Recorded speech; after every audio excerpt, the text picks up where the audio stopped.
আসসালামু আলাইকুম রহমতুল্লাহ। প্রিয় দর্শক, আজকে আমরা আলোচনা করব বাংলাদেশের অন্যতম এক ইসলামিক দল ইসলামী আন্দোলন বাংলাদেশকে নিয়ে। তো চলুন আলোচনা করা যাক। ইসলামী আন্দোলন বাংলাদেশের সূচনা। ইসলামী আন্দোলন বাংলাদেশের প্রতিষ্ঠাতা ছিলেন আল্লামা সৈয়দ ফজলুল করিম রহিমাহুল্লাহ তাআলা, যিনি চরমনাই পীর নামে পরিচিত ছিল।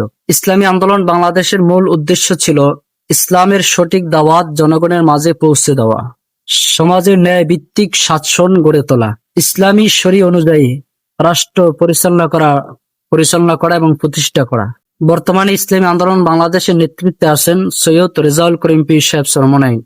তিনি ইসলামী শিক্ষায় আলোকিত, দিনদার, সততা, তাওহীদ ও সুন্নাহর দাওয়াতদাতা একজন সৎ আলেম।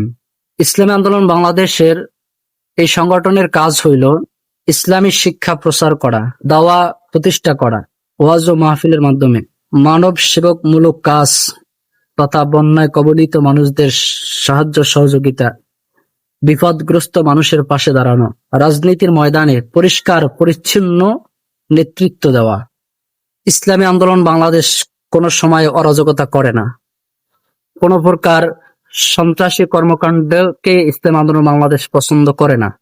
মারামারি, হিংসা, বিদ্বেষ, এটা ইসলামী আন্দোলন বাংলাদেশ পছন্দ করে না। কথা, ইসলামী আন্দোলন বাংলাদেশ হলো একটা পরিষ্কার পরিচ্ছন্ন রাজনৈতিক দল। প্রিয় দর্শকবৃন্দ, আমাদের বাংলাদেশে অনেকেই ক্ষমতার লোভে রাজনীতি করে থাকে। সেখানে ইসলামী আন্দোলন বাংলাদেশ তার মূল উদ্দেশ্য হলো সারা দেশের মধ্যে ইসলাম কায়েম করা, ন্যায় ভিত্তিক শাসন গড়ে তোলা, যেখানে কোনো প্রকার হিংসা থাকবে না, মারামারি থাকবে না, ক্ষমতার লোভ থাকবে না, ক্ষমতার বড়াই যেখানে থাকবে না। এজন্য আসুন আমরা ইসলাম আন্দোলন বাংলাদেশের জন্য দোয়া করি।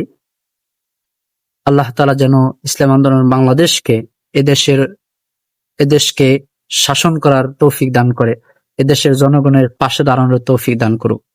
আমিন। আসসালামু আলাইকুম ওয়া রাহমাতুল্লাহ।